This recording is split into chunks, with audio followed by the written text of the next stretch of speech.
하나님 말씀 우리 같이 봉독하도록 하겠습니다. 마가복음 1장 1절 그리고 마가복음 1장 15절 그리고 10장 45절 세 군데를 함께 한번 보도록 하겠습니다. 위에 앞에 먼저 마가복음 1장 1절 우리 한 목소리 읽어보도록 하겠습니다. 자, 시작. 하나님의 아들 예수 그리스도 복음의 시작이라. 자, 마가복음 1장 15절 함께 읽어볼까요? 자, 시작. 이르시되 때가 찼고 하나님의 나라가 가까이 왔으니 회개하고 복음을 믿으라 하시더라. 자, 마가복음 10장 45절 우리 한 목소리로 한번 읽어보도록 하겠습니다. 10장 45절입니다. 자, 시작. 인자가 온 것은 섬김을 받으려 함이 아니라 도리어 섬기려 하고 자기 목숨을 많은 사람의 대속물로 주려 함이니라. 아멘. 자, 오늘부터 이제 내일부터죠. 이제 신명기 말씀 묵상이 끝난 게 아니라 잠시 두고 이제 내일부터는 마가복음이 시작되는데요.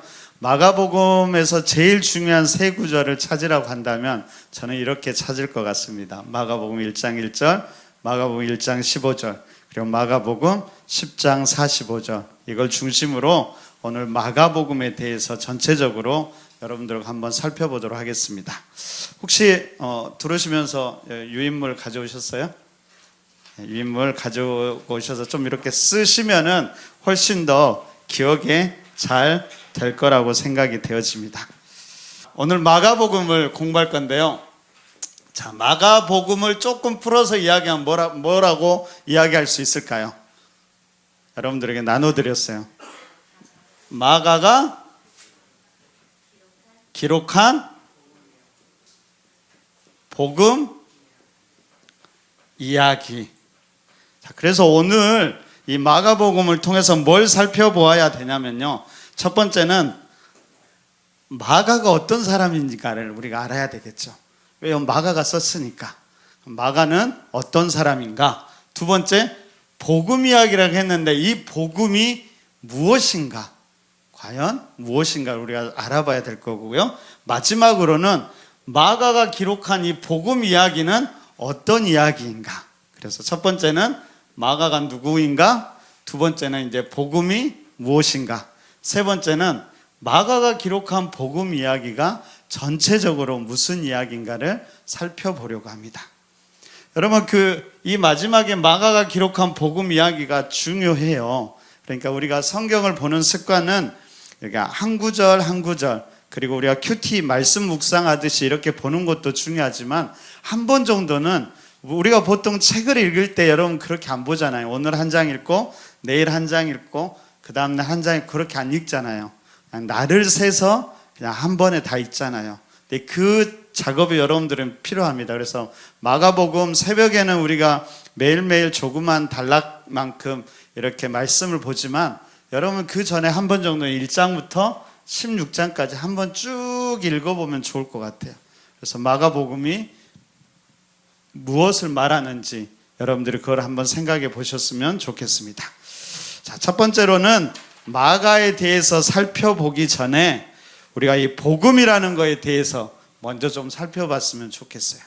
여러분, 복음이라는 것은 무슨 말일까요? 복음이 무슨 말이에요? 그냥 단어 그대로 뜻하면 무슨 말일까요?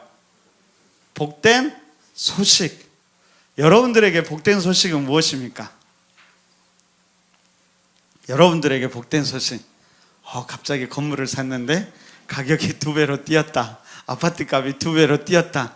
복된 소식일까요? 그것도 복된 소식일 수 있죠. 누가 아픈 사람이 있는데 갑자기 나음을 받았다. 우리 아이가 갑자기 이제 학교를 준비하는데 좋은 학교를 들어가게 됐다. 그런 것들이 다 복된 소식일 거예요. 근데 인간이 가진 근본적인 복된 소식은 무엇일까요? 그것은 인간이 근본적으로 가지고 있는 한계와 절망, 뭘까요? 그게 바로 죄와 죽음이죠. 그로 인하는 고통들, 이것을 어떻게 하면 해결할 수 있는가의 문제가 바로 복음과 관련되는 거예요. 성경은 그러면 마가는 이런 문제들이 어떻게 가능하다라고 이야기하고 있을까요? 한마디로 이야기하면 예수 그리스도를 통해서 그 모든 문제가 해결함이 가능하다라고 이야기합니다. 그러니까 성경의 복된 소식은 무엇이냐? 한마디로 요약하면 바로 예수 그리스도라고 할 수 있어요. 복음은 뭐냐? 예수 그리스도예요. 그러면은 마가복음은 뭐예요? 마가가 기록한 예수님 이야기라는 거예요. 다른 복음서도 있죠. 어떤 거예요? 마태복음. 그럼 마태복음은 뭐예요? 마태가 기록한 예수님 이야기라는 거예요. 누가복음은요? 누가가 기록한 예수님 이야기라는 겁니다. 근데 여러분, 우리가 복음이 예수 그리스도라고 했는데요. 그러면 예수님의 궁극적인 관심은 무엇이었을까요? 너희들이 구원받고 천국에 가는 것, 그것이 궁극적인 예수님의 관심이었을까요? 아니요. 이것도 중요한 관심 중에 하나지만 예수님의 궁극적인 관심은 아니었어요. 이것도 하나의 과정일 뿐이에요. 우리가 예수 그리스도를 믿고 우리의 죄의 문제를 해결되고 천국에 가는 것도, 천국을 다른 말로 하면은 하나님의 나라라고 할 수 있죠. 근데 예수님의 관심을 한마디로 이야기하면 뭐냐면 하나님 나라라고 말할 수 있어요.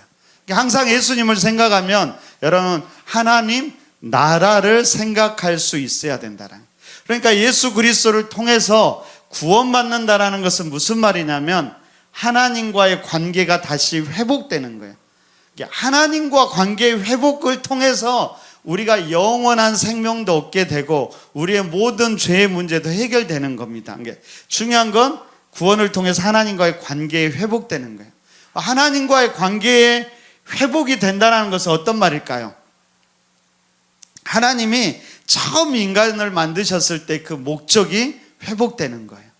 하나님이 처음 인간을 만드셨을 때 그 목적이 무엇이었을까요? 왜 하나님은 사람을 만드셨을까요? 장로님, 왜 하나님이 우리 장로님을 만드셨을까요? 이강재 장로님은.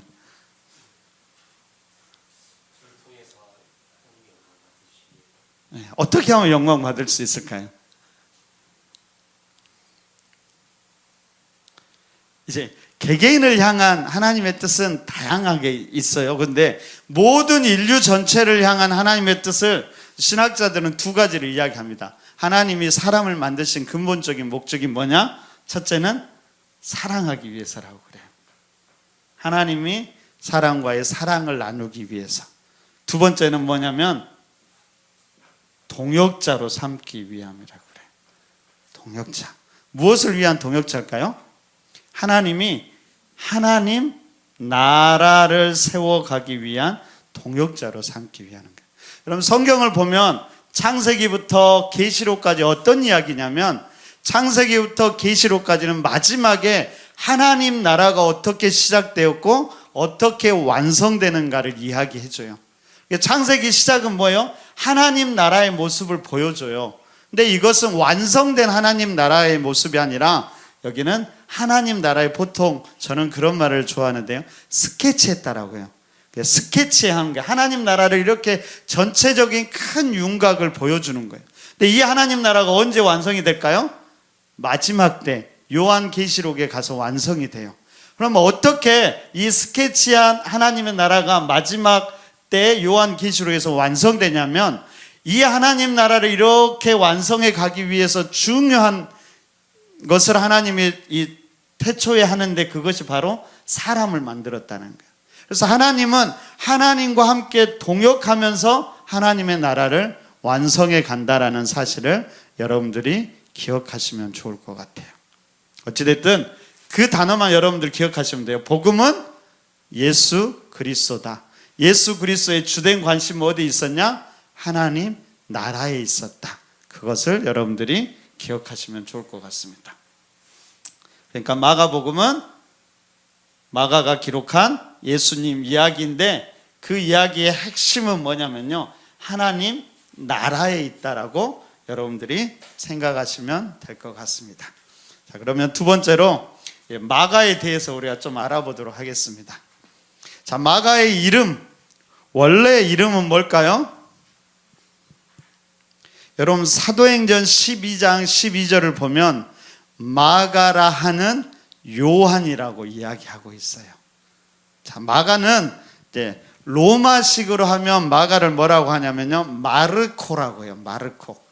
그리고 헬라식의 이름은 마커스라고 하고요. 그 다음에 유대식 이름이 요한이라고 그래요. 자, 여러분, 우리가 요한 성경에서 나오면 이 요한이 누군지를 생각을 하셔야 돼요. 성경에서 나오는 유명한 요한은 세 사람이 있습니다. 누가 있을까요? 첫째, 세례 요한이 있어요. 두 번째는 사도, 12사도 중에 하나 요한복음을 썼던 사도 요한이 있어요. 그리고 세 번째는 마가 요한이 있어요. 성경에 읽다가 요한이 나오면은 이 요한이 누구인지를 여러분들은 먼저 파악을 해야 된다라는 거예요. 어쨌든 마가 요한이라고 불렸습니다. 그러면 이 마가 요한의 고향은 어디였을까요? 고향은 성경에서는 구브로라고 이야기를 해요. 구브로가 지금 어디일까요? 구브로. 지중해, 그때 저희가 이제 지도를 그릴 때 큰 배를 그렸잖아요. 여기가 지중해요, 지중해. 그 다음에 이제 예루살렘이 이쪽에 있겠죠. 예루살렘에서 지중해 그 서북쪽으로 이 정도 보면은 섬 한가운데 떠 있는 섬, 여기가 키프로스라는 섬입니다. 아마 이 위쪽은 투르키에, 오른쪽은 이제 요르단이나 이제 여러 나라들이 있는데 이 지중해에 떠 있는 섬을 구브로라고 하고요. 현대적인 이름은 키프로스라고 합니다. 아마 구글 지도 쳐서 키프로스 치면 여기가 나올 거예요. 여기 출신이라는 거예요. 이게 본토 예루살렘이 있던 여기에 팔레스타인 지역이 아니라 이쪽 이방 지역에 살고 있었다라는 거예요. 성경에서 구브로에 살던 또 유명한 사람이 있습니다. 누구가 있을까요? 유명한 사람. 우리 백경희 장로님 맞힐 수 있을 것 같은데. 사도 바울하고도 친했던 사람이에요. 바나바가 있었어요. 바나바가 구브로 사람이었어요. 근데 이 섬에서 같은 지역에 살았다라는 건 뭔가 관련이 있을 것 같죠. 그래서 골로새서 4장 10절을 보면은 바나바의 생질 마가라고 이야기합니다. 자, 바나바의 생질은 누구를 말할까요? 생질. 다 젊으신 분들 같아요. 오전에는 우리 연세 드신 분이 다 알았어요. 생질은 누나의 아들. 그러니까 생질은 누구일까요? 조카. 그러면 바나바와 마가의 관계는 외삼촌, 조카 관계였다라는 거 여러분 알 수가 있습니다. 자, 바나바는 구브로에서 난 레위 사람이 있음이 이름은 요셉이라 사도들이 일컬어 바나바라 번역하면 위로의 아들이라고 이야기를 했다라는 거예요. 아무튼 바나바와 그런 독실한 관계였다라는 거 기억하시면 될 것 같습니다. 자, 마가의 가족을 좀 가정을 살펴보면 아마 마가의 가정에 대해서 우리가 알 수 있는 게 많지는 않습니다. 근데 아마도 많은 신학자들은 마가의 아버지가 일찍 돌아가셨다라고 생각을 해요. 그래서 이 구브로 섬에서 살다가 일찍 돌아가자 마가가 어머니와 함께 예루살렘 이쪽으로 넘어왔다라고 그래요. 오늘 아침에 어떤 집사님께서 그 얘기를 하더라고요. 넘어와서 재혼을 했을 수도 있다. 나름 가능성도 있는 것 같아요. 왜 그러냐면 당시 여성이 혼자 사회적으로 뭔가를 살아가기가 쉽지가 않기 때문에요. 근데 여러분, 우리는 다 알 수 없지만 우리는 마가 요한의 그 집이나 어머니에 대해서는 들어봤어요. 자, 마가의 집에서 제일 유명한 데가 어딜까요? 다락방이요. 마가의 다락방이라. 다락방은 어떤 방을 말할까요? 다락방. 꼭대기에. 옛날에는 이제 집을 이렇게 뾰족하게 지었잖아요. 그러면 끝에 이런 남아있는 공간을 방으로 만들거나 아니면 집에서 짐 같은 거 쌓아두려고 뭐 이렇게 예전에는 방에도 다락방이 있었잖아요. 열면 그런 방들이 있었는데 그런 방인데요. 당시 여기는 조금 다릅니다. 예루살렘에 있던 다락방은 그런 조그만 방이 아니고요. 그냥 이 홀처럼 넓은 방이에요. 그래서 보통 한 2층 정도의 집이 2층, 3층 있다라면 2층 정도에 있는 넓은 방을 말합니다. 제가 한번 가봤어요. 저희 소예배실보다 훨씬 더 커요. 큰 방이었다는 거예요. 마가의 다락방에서는 어떤 일들이 일어났을까요? 어떤 장소였을까요? 마가의 다락방은 여기에서는 늘 모여서 기도하는 장소였어요. 그래서 마가의 다락방에서 어떤 일이 일어나요? 예수님이 승천하고 너희는 예루살렘에 떠나지 말고 성령이 임할 때까지 기다리라고 하니까 어디로 갔냐면은 마가의 다락방으로 갔어요. 그래서 여기서 뭘 경험해요? 오순절날 특별한 성령의 역사를 경험하게 돼요. 뿐만 아니라 마가의 다락방에서는 뭐 했어요? 예수님이 잡히시기 전날 밤에 뭐 했을까요? 마지막 만찬도 여기에서 했다라는 거예요. 자, 이걸 누가 내어놓았을까요? 그리고 이 모든 준비를 누가 했을까요? 마가가 했을까요? 마가의 어머니가 했다라는 거예요. 여러분 생각해보세요. 오순절 성령 강림이 임했을 때는 예수님께서 십자가에 죽으시고 승천했다라고는 소문이 나면서 당시의 로마 당국자들은 어떻게든 다 제자들을 잡으려고 했던 거죠. 그때 기꺼이 자기의 집을 내어놓았던 거예요. 그리고 기도할 때마다 마지막 만찬할 때마다 기꺼이 자기의 집을 내어놓았던 사람, 마가의 어머니는 어떤 신앙인이었을까요? 신앙이 좋은 어머니였을 거예요. 그리고 아마 이렇게 큰 집을 당시 예루살렘에 큰 집을 가지고 있었다라는 것은 상당한 재력가라고 많은 신학자들은 추측합니다. 그래서 어떤 그분의 이야기가 맞을 수도 있어요. 이렇게 보면은 여기에서 누군가 재혼을 했을 수도 있다라는, 아니고서는 여성 혼자 어떤 큰 재력을 모으기가 쉽지는 않았을 건데 또 가능성도 있습니다. 보면은 그 루디아도 자주장사 루디아도 큰 돈을 벌었으니까요. 뭐 그럴 수도 있을 것 같은데 어찌됐든 마가의 어머니는 신앙이 너무나 좋은 사람이었다라는 겁니다. 그냥 그렇게 알면 될 것 같습니다. 자, 마가와 관련된 에피소드 2개가 있는데요. 먼저는 이제 정확한 건 아닌데 마가복음 14장 51절과 52절에 보면은 어떤 이야기가 나올까요? 예수님이 이렇게 잡히실 때 어떤 한 청년이 혼이불을 둘러싸고 예수님을 보러 가다가 무리에게 이제 발각되고 잡히니까 이불을 벗고 도망간 이야기가 나와요.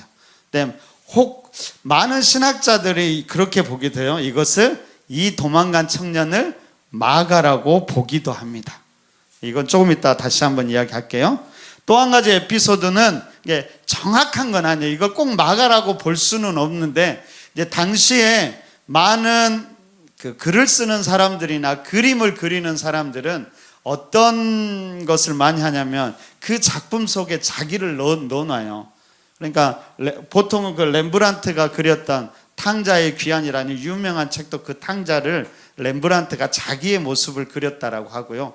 마가도 마가복음 속에 자기의 모습을 넣어놨는데 아마 이 청년, 도망갔던 청년의 모습으로 자기를 드러냈을 수도 있다라고 많은 사람들이 추정하지만 이건 정확한 건 아닙니다. 그래서 그렇게 생각할 수도 있다라고 생각하시면 될 것 같습니다.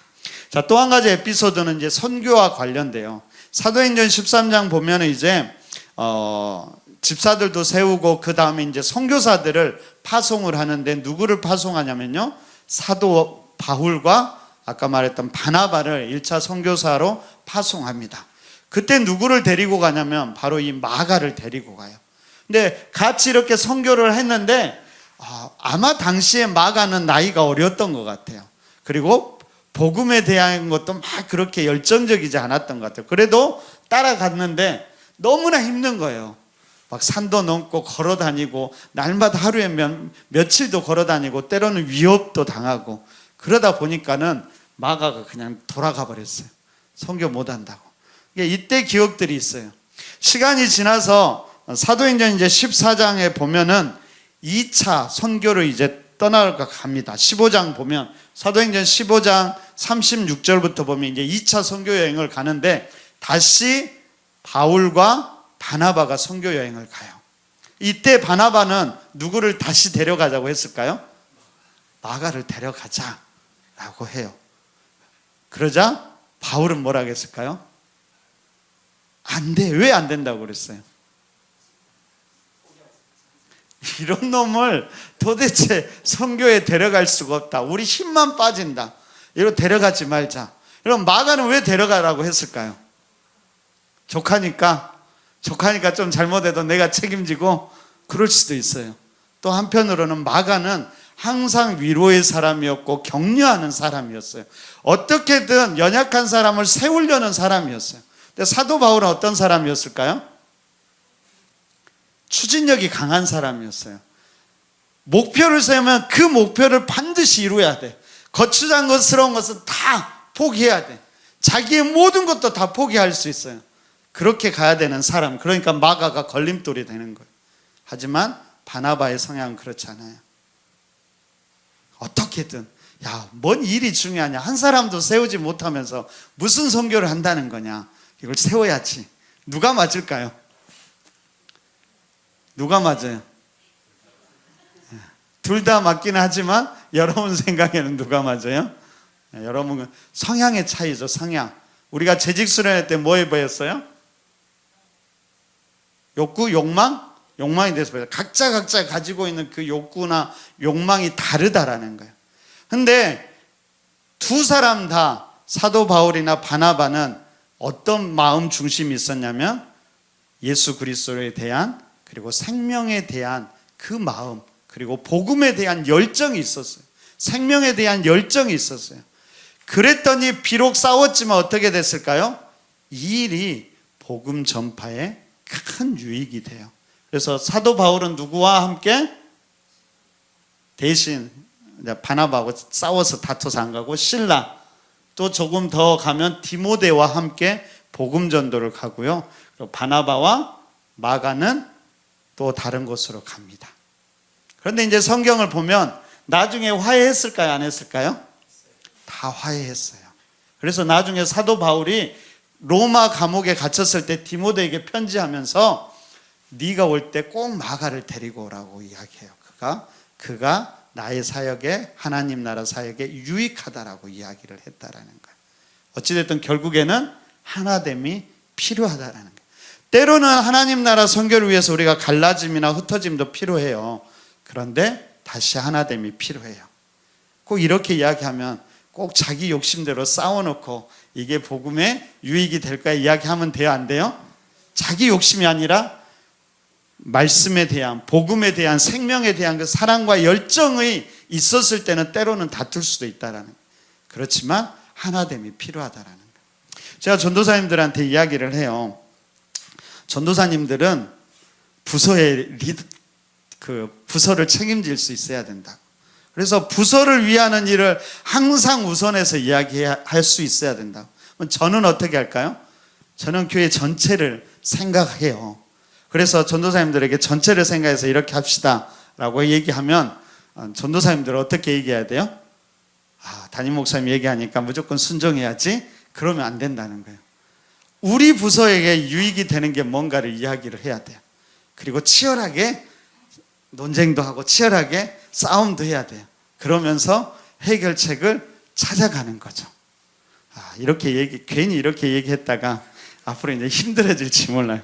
제가 그래서 가끔 청년부에 어떤 욕을 해요. 올라가셔야 된다고. 그러면은 우리 박혜영 전도사님이 왜 올라가라고 하냐고, 못 올라간다고. 둘이 막 티격태격해요. 그러다가 상처받기도 하고. 그래도 그런 과정이 필요하다라는 거예요. 어찌됐든 저는 전체를 위해서 얘기할 거고, 부서 리더들은 전도사님이지만 우리 부서에게 필요한 걸 얘기해야죠. 그러면서 조율을 해가면서 하나님 나라 사역이 이루어간다. 무조건 목사님이 하라는 대로 다 할게요 라고 하는 게 저는 잘하는 건 아닌 것 같아요. 하라고 했는데 청년부가 교회 학교가 다 폭파당한다. 그럼 그 사람 책임이에요. 우리 유치부가 내가 이렇게 하십시오 했는데 목사님이 하라고 했으니까 그냥 해야지, 순종해야지 하고 했는데 이게 안 좋아 부서에. 그럼 책임은 다 지는 거예요. 우리 유치부 부장님. 그러니까 이야기를 하셔야 돼. 이게 아니다 싶으면은 이야기를 하면서 서로 조율해 가는 과정이 필요하다라고 생각하시면 좋을 것 같습니다. 어찌됐든 이렇게 다 회복이 됐어요.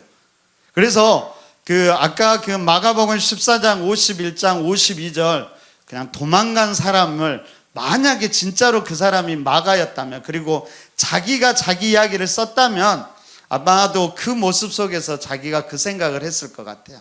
야, 내가 선교를 하고 도망갔던 모습을 어쩌면 혼입을 덮어쓰고 예수님 도망갔던 모습으로 투영을 했을 수도 있을 것 같아요. 근데 여러분, 자기가 그런 부끄러운 이야기를 그렇게 썼다라는 건 뭘까요? 그것이 여전히 자기에게 아픔과 뭘로 남아있다는 얘기예요, 아니에요? 그것이 회복됐다라는 이야기예요. 부끄러운 거, 연약함을 이야기할 줄 아는 사람은 회복된 사람이에요. 마가가 그렇게 회복된 모습을 어쩌면 마가복음 속에서도 이야기하고 있다라는 걸 기억해야 돼요. 여러분, 마가가 어떻게 다시 이렇게 회복이 되었을까요? 저는 수많은 사람들의 노력이 이 안에 담겨 있다고 생각을 합니다. 끝까지 포기하지 않았던 바나바의 노력, 그리고 늘 마가를 위해서 기도했던 신앙의 어머니의 그 신앙, 그리고 무엇보다도 하나님의 기대와 소망도 거기에 있었다라고 생각해요. 이 모든 것들이 어우러져서 마가가 다시 훌륭한 믿음의 사람으로, 그래서 이 마가가 뭘 기록했어요? 마가복음, 예수님 이야기를 기록하게 되었다라는 거예요. 그래서 우리도 그런 기대와 소망으로 기다려주고 격려하고 그랬으면 좋겠습니다. 한 이 정도만 알면 될 것 같아요. 마가에 대해서도. 제가 점심 때도 얘기했는데, 저희가 같이 이렇게 수요 예배이기도 하지만 약간의 성경 공부 형식으로 하잖아요. 그래서 그냥 물 같은 거 한 잔 가지고 오셔서 이렇게 드셔도 괜찮을 것 같아요. 그 정도는 이해가 되지 않을까 싶기는 합니다. 그래서 제가 이렇게 닦을 때, 그럴 때 얼른 드시면 되는 겁니다. 옆에 사람에게 뭐 물어볼 게 있다, 그럼 제가 이거 닦을 때 얼른 물어보시면 되는 거예요. 아셨죠? 자, 우리가 이제 두 가지를 살펴보았습니다. 첫째는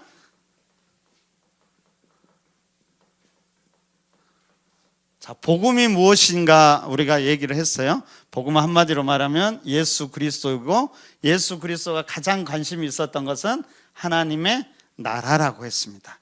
그리고 마가가 어떤 사람인지도 우리가 살펴보았어요. 이제는 마가가 기록한 복음 이야기가 어떤 건지 우리가 한번 살펴보도록 하겠습니다. 여러분, 마가는 사도였어요, 아니었어요? 아니었죠. 예수님의 직접적인 제자가 아니었어요. 그래서 예수님과 같이 다니지 않았어요. 근데 어떻게 마가가 예수님의 이야기를 기록할 수 있었을까요?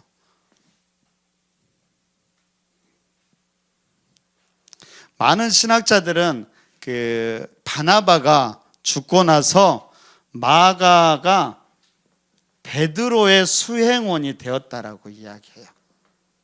베드로. 여러분, 베드로는 본토 사람이에요. 그래서 어떤 언어를 썼냐면은 히브리어를 사용했어요. 그런데 베드로가 이제 복음을 전하고, 베드로도 로마로까지도 전도하러 가긴 합니다. 그래서 로마에서 죽임을 당하죠. 이때 베드로는 언어의 한계가 있었던 거예요. 당시 이방인들은 어떤 언어를 썼냐면 헬라어를 사용했어요. 그래서 이방인이었던 마가, 본토 이외의 지역에서 살았던 마가를 베드로가 수행원으로 같이 데리고 다니면서 때로는 통역가로, 때로는 번역가로 이렇게 사용했다라는 거예요. 그러니까 마가가 늘 베드로의 설교를 통역하기도 하고, 베드로의 어떤 글들을 번역하기도 하고, 편지 쓰는데 돕기도 하면서 예수님의 이야기를 많이 들었다라는 거예요. 바로 이것을 기초로 해서 마가 복음을 쓰게 되었다라는 거예요. 그래서 신학자들은 베드로가 썼던 베드로 전후서, 또 사도행전에서 나오는, 예를 들면 백부장에게 복음을 전한 다음에 설교한 그 내용의 전체적인 구조와 흐름이 마가복음과 상당히 비슷하다라고 이야기를 하고 있습니다. 어찌됐든 여러분들이 베드로를 통해서 예수님 이야기를 접한 것을 마가가 썼다라고 여러분들이 기억하시면 좋을 것 같아요. 자, 그러면 말했듯이 여러분 복음서가 한번 살펴볼까요? 마가복음 말고 또 다른 복음서가 있죠. 어떤 복음서가 있나요? 복음서는 몇 개가 있을까요? 자, 첫 번째 마태복음, 두 번째 마가복음, 세 번째 누가복음, 네 번째 요한복음. 다 마찬가지예요. 마태복음은 마태가 쓴 복음, 예수님 이야기. 마가복음은 마가가 쓴 예수님 이야기. 누가복음은 누가가 쓴 예수님 이야기. 요한복음은 요한이 쓴 예수님 이야기. 자, 이 중에서 마태, 마가, 누가는 관점이 비슷해요. 그래서 이걸 뭐라고 이야기할까요? 이 세 권의 책을 뭐라고 이야기해요? 공관복음이라고 해요. 공관복음은 바라보는 관점이 같다라고 해서 이 세 개는 비슷한 관점이라는 거예요. 자, 요한복음은 전혀 다른 관점을 가지고 있다라고 해요. 그래서 이 복음서를 뭐라고 부를까요? 제4복음서라고 그래요. 네 번째 복음서를 전혀 다른 관점을 가지고 있다라고 해서 그래서 같은 복음서지만 조금은 관점이 다르다라는 거예요. 그런데 이야기가 다 똑같을까요? 다를까요? 예수님 이야기가? 다르죠. 왜 달라요? 관점이 다르니까. 어떤 분은 재밌게 복음을 그냥 볶음이라고 하더라고요. 그래서 마태복음, 마태가 볶은 볶음 이야기. 마가복음은 마가가 볶은 볶음 이야기. 자, 요리를 한다고 생각해 보세요. 똑같은 재료가 있어도 우리 장로님이 하신 요리와 제가 요리한 요리가 같아요? 틀려요? 다르잖아요. 각자가 다른 관점을 가지고 있기 때문에. 근데 다르다라는 것이 그래서 틀리다라는 것이 아니에요. 그럼 다른 것의 장점은 뭐가 있을까요? 서로 부족함을 채워줄 수 있다라는 거예요. 그러니까 마태는 마태가 하고 싶은 이야기가 있었던 거고요. 마가는 마가가 하고 싶었던 이야기가 있었어요. 보여주고 싶은 예수님 이야기, 예수님의 모습이 있었다라는 거예요. 누가가 보여주고 싶은 예수님의 이야기가 있었다라는 것을 생각하시면 될 것 같습니다. 자, 사복음서 중에 어떤 복음서가 제일 먼저 쓰여졌을까요? 마가복음일까요? 근데 왜 마태복음이 제일 앞에 있어요? 네? 뭐 하니까요? 그러니까 예전에 보수적인 입장에서는 아직도 마태복음 우선서를 주장하기도 하는데요. 요즘에 이제 많은 신학자들은 마가복음이 제일 먼저 쓰여졌다라고 이야기합니다. 신약 성경에서는 뭐가 제일 먼저 쓰여졌을까요?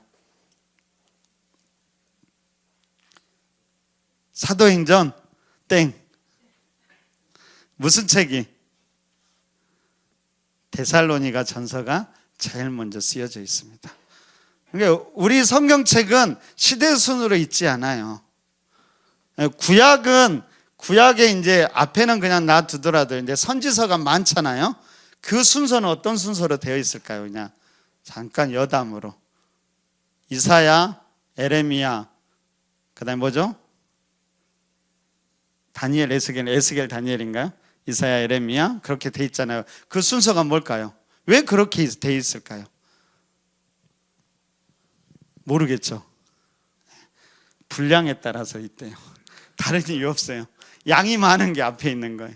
구약성경 그냥 그렇게 좀 묶을 때 시대순으로 묶어놨으면 훨씬 더 좋았을 텐데 그냥 일단은 성경은 기본적으로 책별로 묶여 있습니다. 모세오경이 있고요, 역사서가 있고 성문서가 있고 그리고 그 안에서는 아까 말했던 선지서 같은 경우는 이제 책이 많은 것은 책의 양에 따라서 많은 것부터 이렇게 해놨다라는 거예요. 그러니까 성경 통독은 거꾸로 하면 더 쉬울 수도 있어요. 네. 어찌됐든 이건 그냥 여담이고요. 어디까지 했죠? 네네. 네, 그것도 다 여담이고요. 네. 어찌됐든 마가는 사도가 아니었는데 베드로의 이야기를 참고로 해서 썼다라는 거 기억하시면 좋을 것 같습니다. 자, 두 번째로 그러면 마가복음의 핵심 메시지가 뭐였을까요?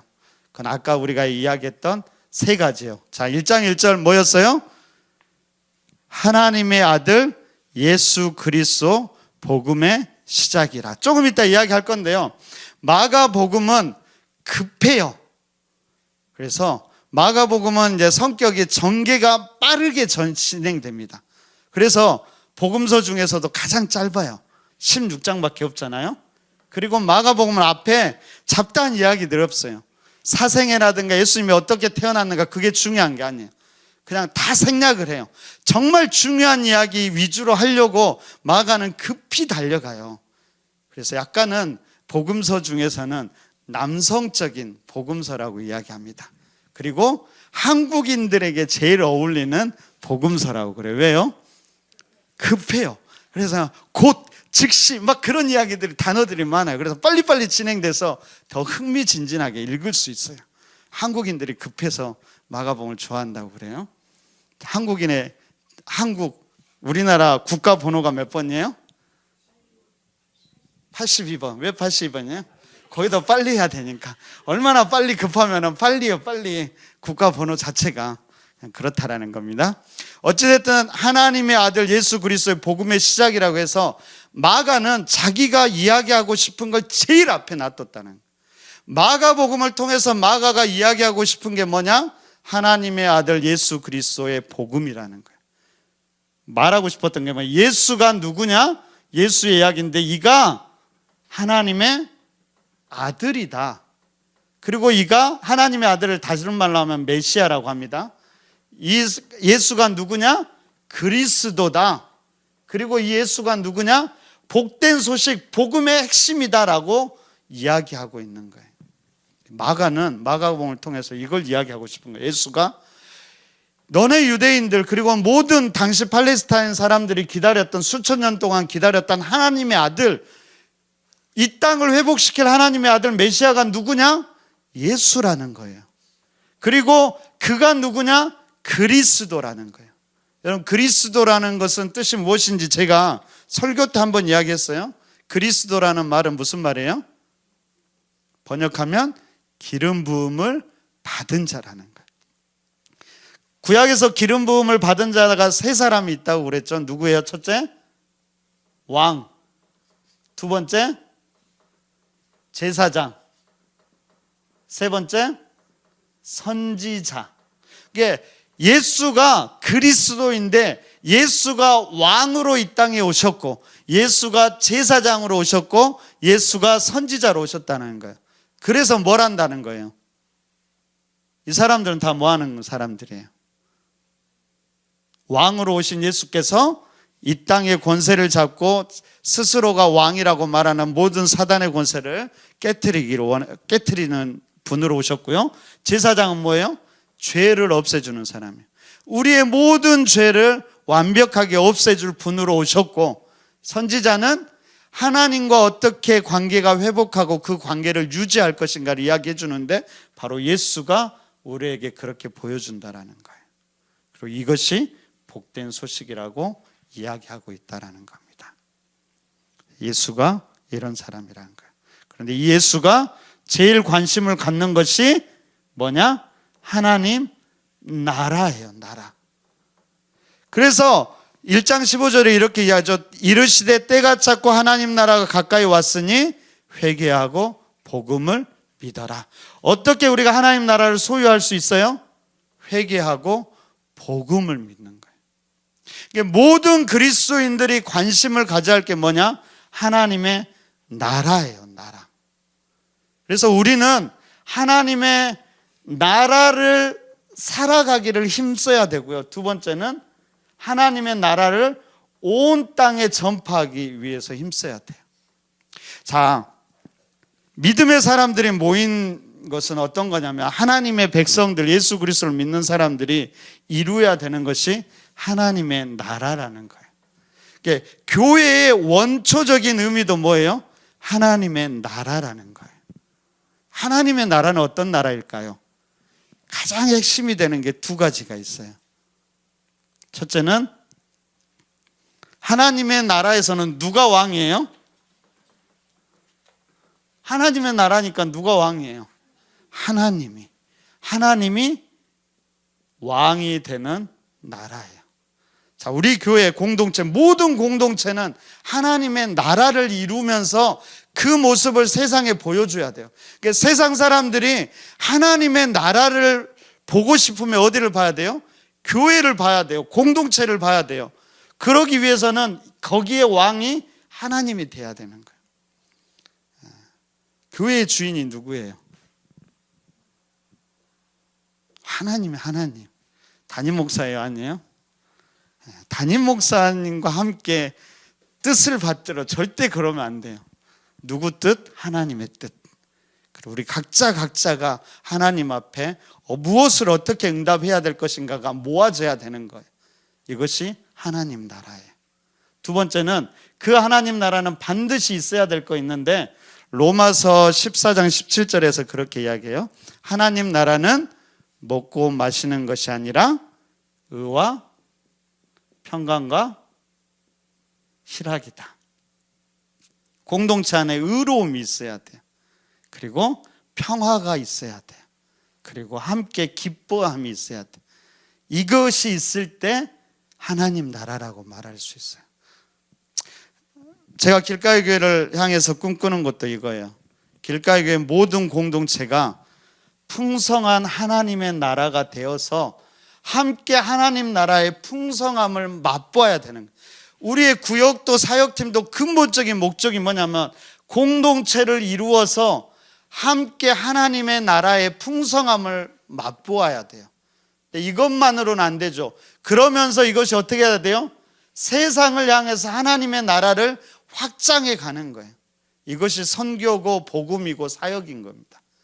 우리 안에서 어떻게 하면 이 하나님의 나라를 맛볼 수 있는가를 끊임없이 고민하고 그걸 우리에게만 머무르게 하지 말고 이것을 어떻게 세상 가운데 하나님의 나라를 이루어 가서 이 땅을 하나님의 나라로 만들어 가는 것, 그것이 우리가 하나님의 동역자로서 우리에게 주신 사명이라는 거예요. 그게 하나님의 동역자로 살아가는 거고 모든 그리스도인들은 이 두 가지의 사명이 있다라는 겁니다.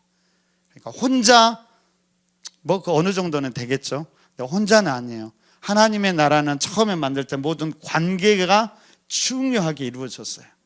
그리고 이것이 갈수록 퍼져나가야 된다는 사실을 기억하셨으면 좋겠습니다. 어떻게 이것이 가능할까요? 마가복음 10장 45절에서 이렇게 이야기해요. 인자가 온 것은 섬김을 받으려 함이 아니라 도리어 섬기려 하고 자기 목숨을 많은 사람의 대속물로 주려 함이니라. 뭘 통해서 이것이 가능하다고요? 섬김을 통해서. 섬김의 가장 구체적이고 극대화된 모습이 뭘까요? 십자가를 이야기하는 거예요. 저는 마가복음이 이걸 이야기하고 있다고 생각해요. 마가가 기록한 복음의 이야기가 뭐냐?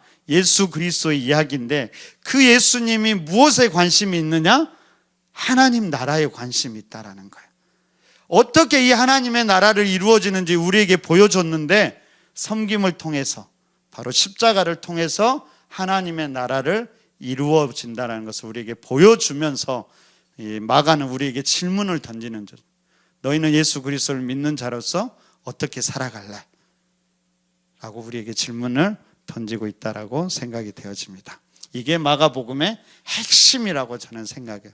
그러니까 여러분들 꼭 예수 그리스도, 하나님의 나라, 그리고 하나님의 나라를 함께 이루어야 되고 이것을 확장시켜 나가야 된다는 것, 그 방법은 섬김과 십자가라는 사실을 꼭 기억했으면 좋겠습니다.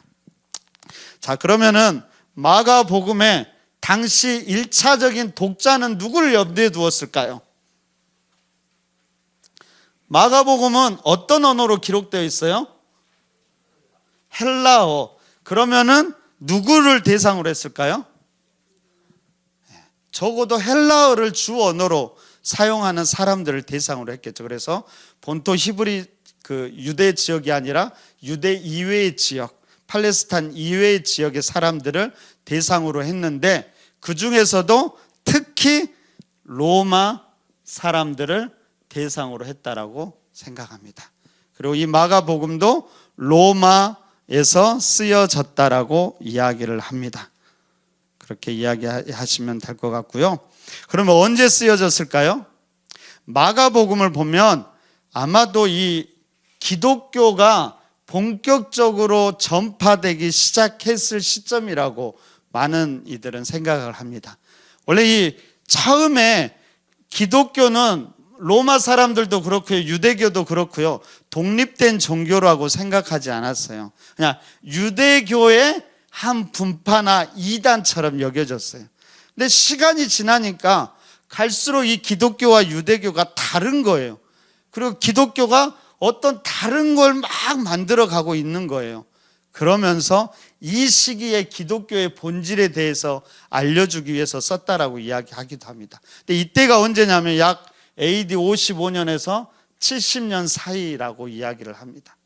근데 로마에서 이때 아주 중요한 큰 사건 하나가 일어나요. AD 65년에 아주 큰 사건이 일어났는데 어떤 일이었을까요? 이때가 통치자가 누구였냐면 네로 때였어요. 네로 때 로마에서 어떤 큰 사건이 일어나요. 뭐였을까요? 대화재가 일어나요. 대화재. 처음에는 여러분 우리도 네로를 이상하게 보는데 네로도 처음에는 참 좋은 왕이었다고 그래요. 그래서 이 화재를 진압하기 위해서 막 최선을 다했다고 그래요. 그런데 자꾸 이상한 소문이, 그렇게 최선을 다하고 노력했는데도 이상한 소문이 퍼져가요. 무슨 소문이었을까요? 네로가 술 마시다가 그 술의 흥에 취해서 로마를, 도시를 불태웠다라는 소문이 퍼져가는 거예요. 그래서 로마가 희생양을 필요로 했죠. 그래서 희생양을 딱 봤는데 화재가 일어났던 지역에 누가 제일 적게 살았냐면요, 기독교인들이 제일 적게 산 거예요. 바꿔 말하면 기독교인이 살던 곳은 불이 안 난 거예요. 그래서 기독교인이 화재를 일으켰다라고 하면서 이때부터 핍박을 하게 됐죠.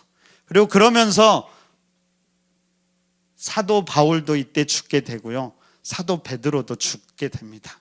다 로마에서 죽게 돼요. 당시 거대한 정말 리더의 두 사도가 죽어버렸어요. 당시 로마 교인들은 새신자예요, 새신자. 그들의 마음이 어땠을까요? 낙심되고 절망됐겠죠.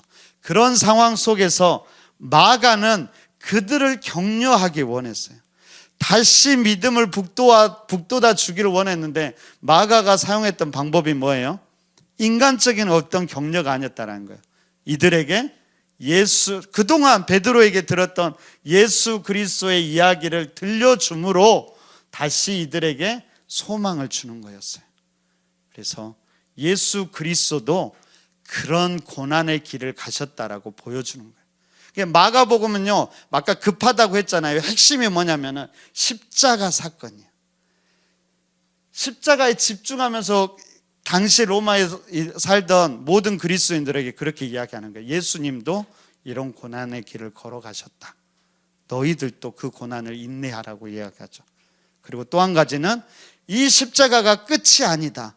바로 이 십자가를 통해서 다시 부활하시고 새로운 생명을 얻게 된다. 너희들도 마찬가지다.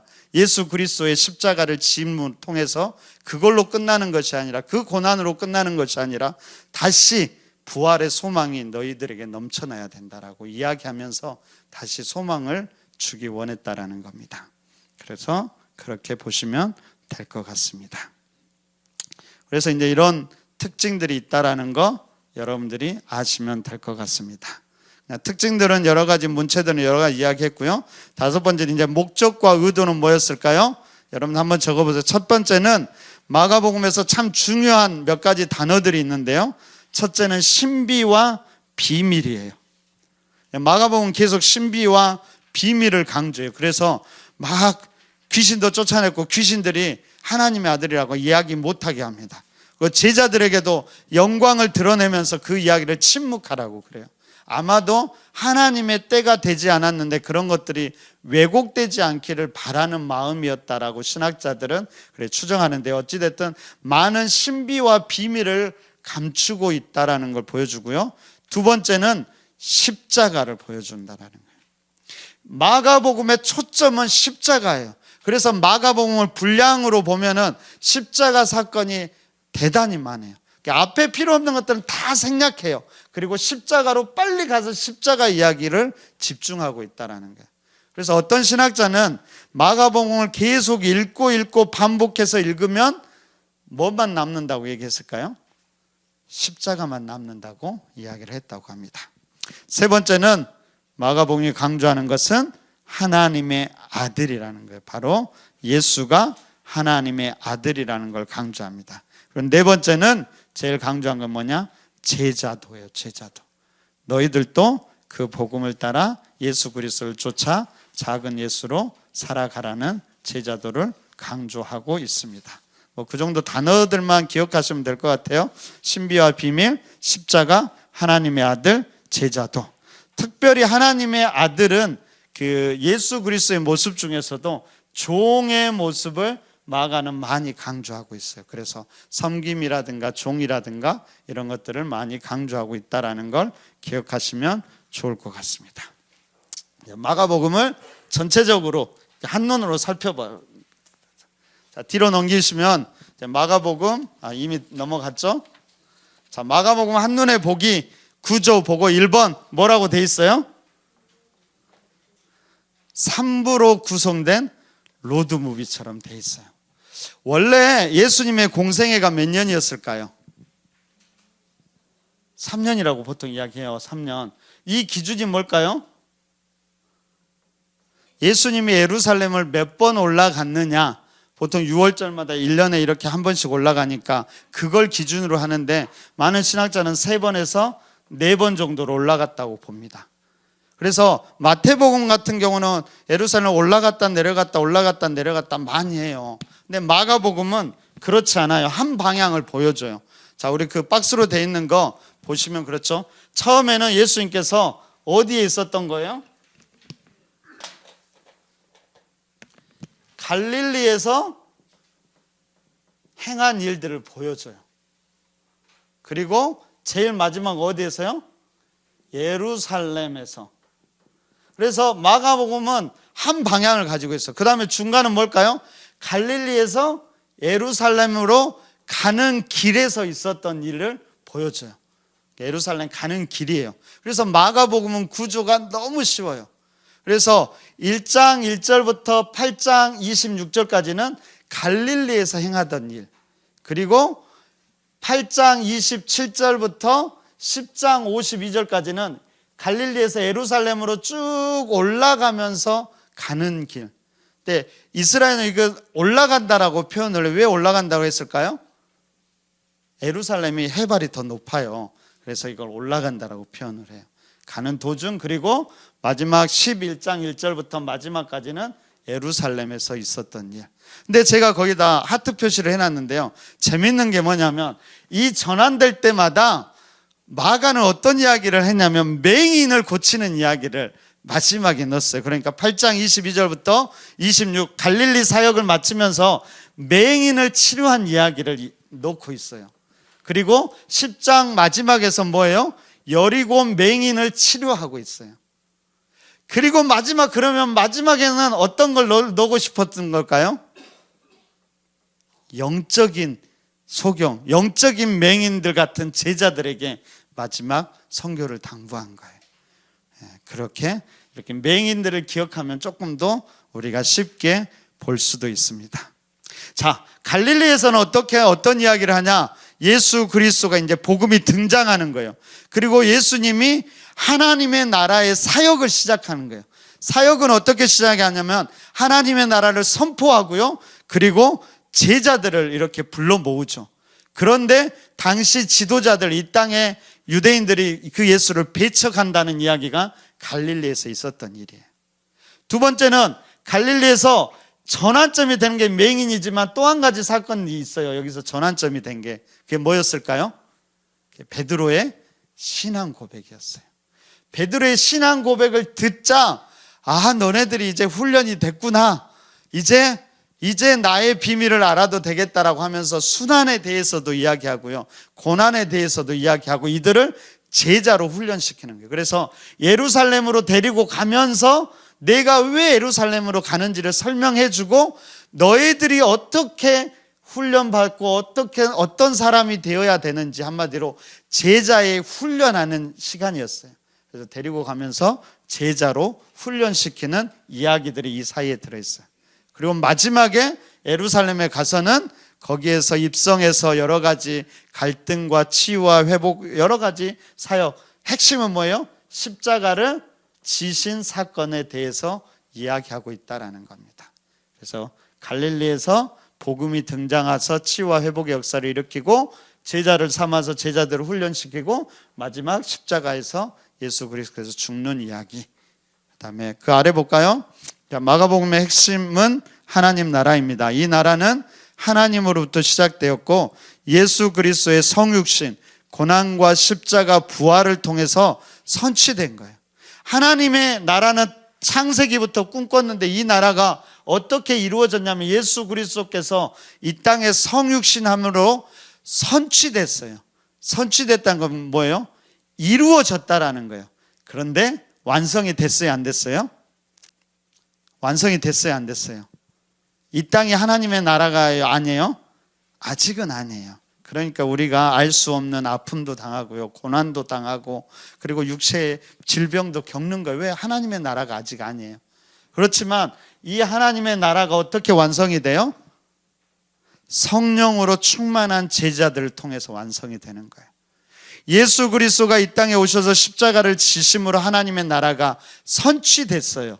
근데 아직 완성이 안 됐는데 그 예수 그리스도를 통한, 예수께서 승천하시고 보혜사를, 성령님을 보내주시잖아요. 그 성령에 감동된 제자들을 통해서 하나님 나라가 완성됩니다.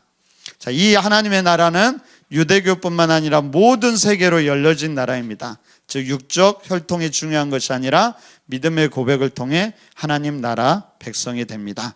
하나님 나라 백성들은 어떻게 살아가야 되냐? 이 땅에서 하나님 나라 공동체를 이루어 그 안에서 하나님 나라의 풍성함을 맛보고 온 땅을 하나님 나라로 만들어 가야 할 사명을 가진 자들입니다. 하나님 나라의 법은 산상수훈으로 대변됩니다. 사실을 꼭 기억하면 좋을 것 같습니다. 이게 이제 마가복음 전체적인 구조예요. 이 머리를 가지고 이제 두 주간은 뭐냐면 마가복음 1장부터 5장까지는 이제 갈릴리에 있었던 이야기를 들려준다는 사실을 기억하시면 좋을 것 같아요. 그래서 마가복음 1장부터 5장은 예수 그리스도의 복음이 시작되었고 그 이후에 예수님의 사역이 시작되었다는 걸 보여주고요. 그 다음에 갈릴리에서 어떤 사역을 했는가를 보여주고 있다는 거예요.